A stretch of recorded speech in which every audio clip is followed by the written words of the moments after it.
him and Trump is this. Nobody knows what Trump did but Trump. And Trump tells the truth sometimes he tells a lie. And LeVar Ball had an interview on CNN where he kind of went off. And it was joking, but it kind of went around in circles. And at the end of the day, if he did something, thank him. And if you don't know what he did, or you don't know if he did anything at all, it's like, why try to bigger? But I get, the bottom line is he is promoting the Big Baller brand, and I guarantee you, like Paul Pierce, I believe he said that a couple nights ago, the Big Baller brand has went up. The stock has went up. So there's no doubt that he's doing what he needs to do to try to get that brand bigger and better than what it is. Now, on the same note as Trump's also going at beast mode, which was also something that happened during this week, which Trump seems to always pick a fight. I'm gonna go ahead and say it right now. He picks a fight against a black athlete. I've never heard of a time that he's picked on anybody other than black. You know, he did call the NFL players SOBs, and I think there's so many other things going on in the world right now. So many other issues that he has to deal with, and he chooses to pick on beast mode for sitting for the national anthem. Then he stands up for the Mexican national anthem, which he's in Mexico. And beast mode has always said, this is what I do anyway. So this is what I've always done. So to me, he's just picking a random fight that is unnecessary. There's a lot of other things going on in this country. I'm sure Puerto Rico still has issues. He hasn't really talked about that. So I don't want to get too political, but I just think picking fights against sports athletes is a waste of time. No, I agree. I mean, you're totally on it. He has his Twitter thumbs working, 3 or 4 o'clock in the morning, and he should be concerned about the state of the country and looking at things that are more important. But, I also have another complaint, mainly with these colleges, these universities making, millions of dollars on these young athletes who are considered to be amateurs. And their main goal is to get an education. Well, to be in China in the first place, they're not going to benefit. They go over there at an expedition game, to appease the Chinese desire to see some real basketball, even though they have their own league. But still, they're over there for a reason, in order for the universities to continue to get richer. And Trump is a millionaire. Well, they say he is. He won't give up his tax return, so we don't know how much money he got. Right. But basically, he's focusing on these young athletes, African American athletes, and criticizing them when his main focus should be on something else. And when it comes to beast mode, I mean, same thing with the NFL. They go to Europe, they go to Mexico. And, their main focus is revenue. They want to increase the profit, So if you're in a particular country like that and Beast Mode decides to stand up, his sit down for the national anthem is protesting. We all know, we've heard it, over the past year, as far as the inequality and racism and police brutality. So that's still going on in America. So the protest is going to go on. And for him to stand for the national anthem in Mexico, well, if you don't want him to stand, why are you over there playing in the first place? You're over there playing because you're trying to make a dollar, and these owners are trying to increase their revenue. But that's okay. But in order for us to take a stand, we're going to be criticized. And it's all, and when Trump is concerned, it's all about, he's trying to vindicate himself because the NFL didn't want to let him in the league when he wanted to buy a team a few years ago. So now not only is he criticizing the players, but he's criticizing the NFL. I mean, the stuff is petty. I mean, you wanted to be president, you should be president of everybody. Right. And leave sports, to the sportscasters. Exactly. I want to give a shout out to Courtney Harden. I will be on his show on Saturday.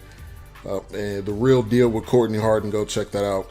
Also, all the other guys in the chat room, also Big L in the chat room. Check out all the shows, xsquadaffiliates.com. Big L says what's up. Clutch Talk Sports also in the building. Appreciate you guys.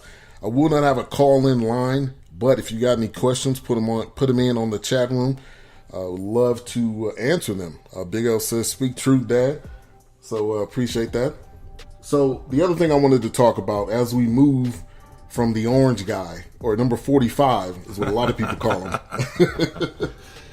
The Giancarlo Stanton is on the trading block, is what it looks like. There is multiple teams that are interested in him. You got White Sox, you got the Giants, you got the Dodgers, Angels, Yankees, Astros, Red Sox, Phillies, Cubs, and Cardinals. So is he going to go somewhere? His contract is massive.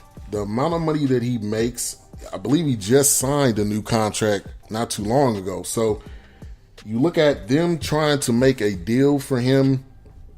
Is it possible? Is it something that a team's willing to pay? Because the Marlins, who are now newly owned by Derek Jeter, salute to Derek Jeter doing Amen. Big things. Yeah. So happy for him. But will Stanton actually get traded? They're going to have to figure out how to maneuver this trade. They want assets. They want players. They want picks. They want prospects.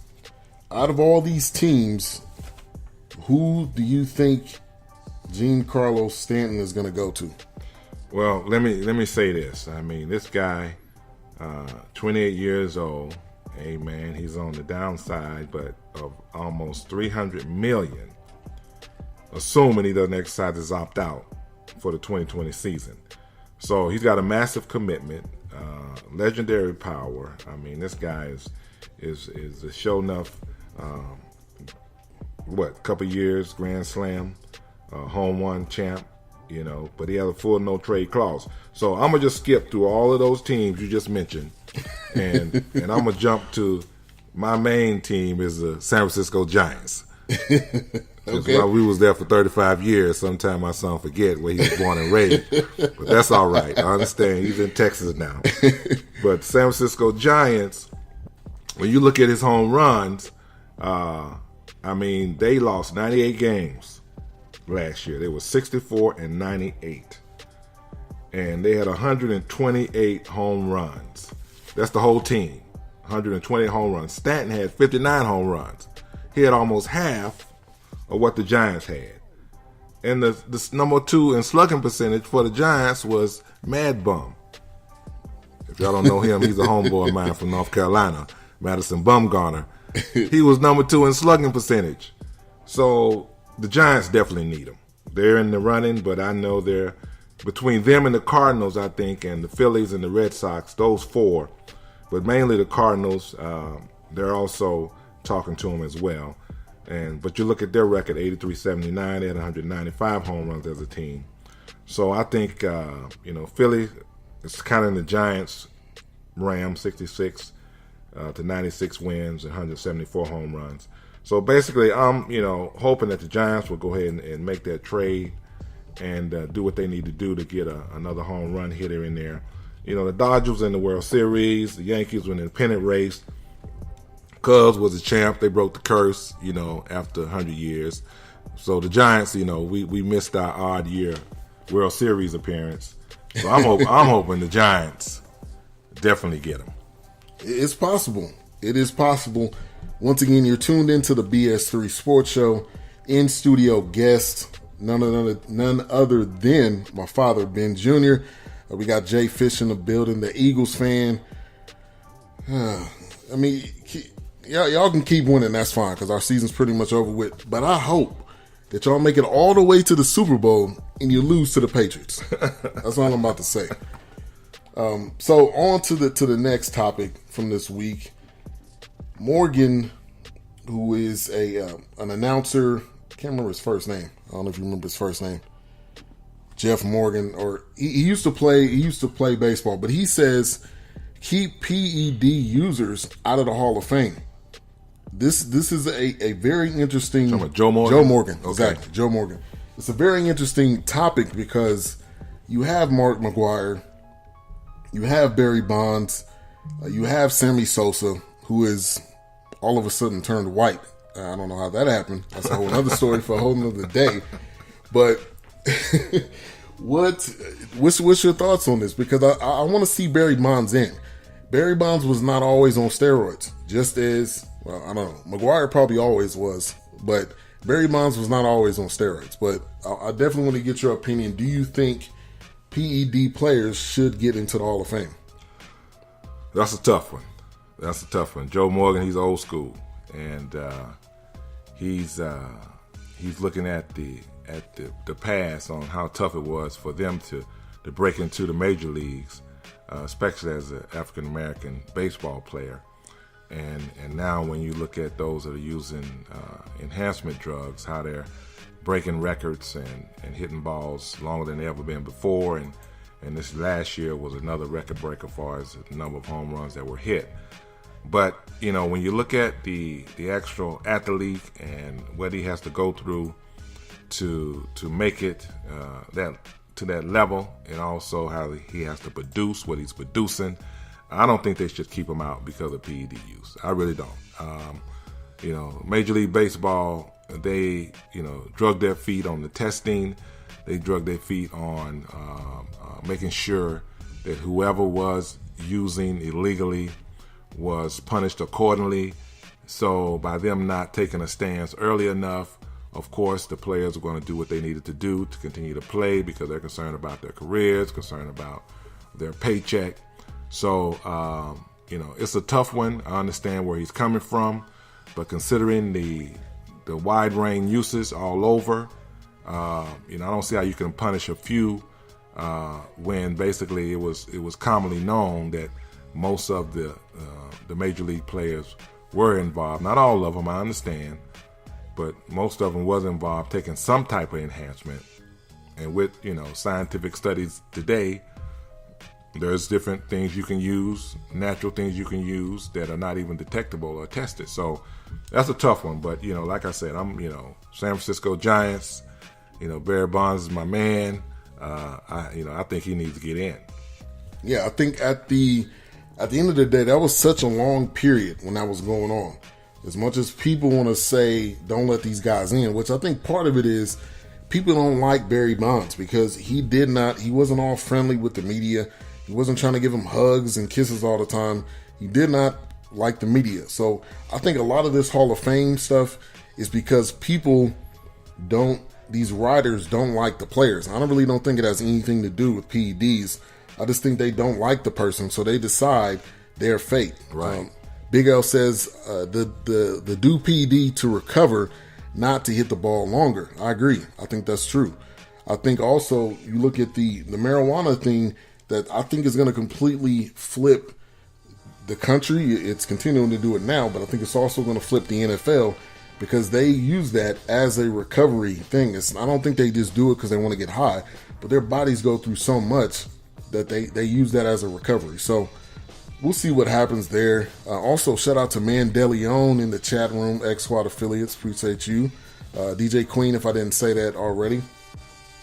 So on to some NFL news. Broncos are going to start Paxton Lynch on Sunday. To me, I already thought he was. I didn't really like Simeon to begin with. I think Elway is stuck in between quarterbacks. Give Paxton Lynch the keys. The team's losing right now. You have nothing to lose. See what you have. See what he has through the rest of these games. So I think Paxton Lynch should start. I think that's a good move for them. I think you can see what he's got for the remaining 6 games or 4 to 6 games of the remainder of the season. But you got Paxton Lynch. You also got Tyrod Taylor, who's going to be starting. That was a big mistake by the Bills. You know, they tried to risk it. They tried to put Peterman in, didn't work out. But I want to get your thoughts on those two quarterbacks. Yeah, I agree. You know, basically you're looking at the Broncos 3-7. The season is a wrap. So, you know, Osweiler, he was 3 touchdowns, 4 interceptions, and Simeon was 9 touchdowns, 10 interceptions. So basically, you got to go, you know, with your future. Paxton Lynch, might as well see what he can do. So I have no problem with that. And, you know, Taylor, you know, that was a tough one. I really thought that was unfair, you know, for them to do Tyrod Taylor the way they did. I mean, considering The record was 5-4, even though he wasn't, blowing the record books out of the water, but he had 1842 yards.